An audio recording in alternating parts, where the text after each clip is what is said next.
আমাদের সিরাজগঞ্জ 3 আসনের এমপি গাড়িতে হামলা হয়েছে মাত্র। আমাদের এমপি সেফ আছে। ধানগড়াতে এখানে শিবিরের ছেলেপেলে, এনসিপির ছেলেপেলে, বৈষম্য বিরোধী ছাত্র আন্দোলন যারা ছিল এরা নেতৃত্ব দিয়ে হামলা করছে। এই যে পিছনে আমাদের এমপির গাড়িতে হামলা হয়েছে, পিছনে ডেল সরছে, এমপির গাড়ির পিছনে গ্লাস ভেঙে গেছে, ক্যামেরা ভেঙে গেছে, সামনে হামলা করছে। দাদা তুমি কিছু বলো। এমপির গাড়িতে হামলা হইলো, এটা কোনো কথা নাকি? ভোটে নির্বাচিত হওয়ার পরে সরকার প্রধান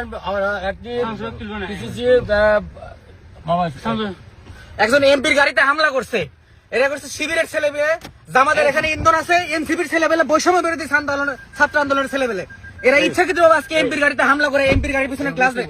একজন পার্লামেন্টের মেম্বার সদস্য, তার নিরাপত্তা নাই, পিছনে ঢিল ছুটছে, বড় বড় ইট দিয়ে গ্লাস ভেঙে গেছে গাড়ির, মাথায় লাগলে কি হইতো? পিছন থেকে হামলা করছে, আঘাতের উদ্দেশ্য হত্যার উদ্দেশ্য হইতো না। বড় ইট দিয়ে ঢিল মারছে, পিছনে যে গ্লাস ভাঙা পুরা।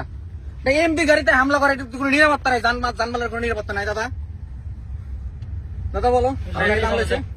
এই সময় দুষ্কৃতিকারী যারা দেশের এবং দেশের মানুষের ক্ষতি করে, জানমালের নিরাপত্তা নাই আমাদের।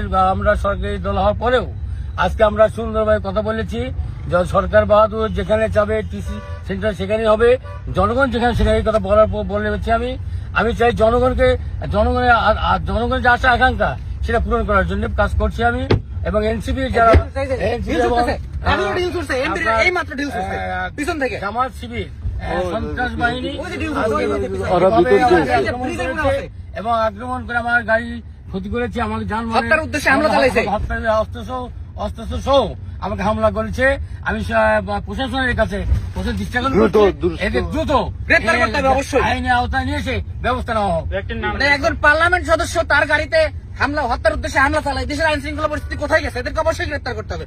আমার উপজেলা বিএনপি সভাপতি এখানে আছে, তাদের জন্য ছিল এক ঘটনার এখানে এই মাত্র হামলা হয়েছে, মাত্র ঢিল করছে, একজন এমপির গাড়িতে হামলা করে। জি জি জি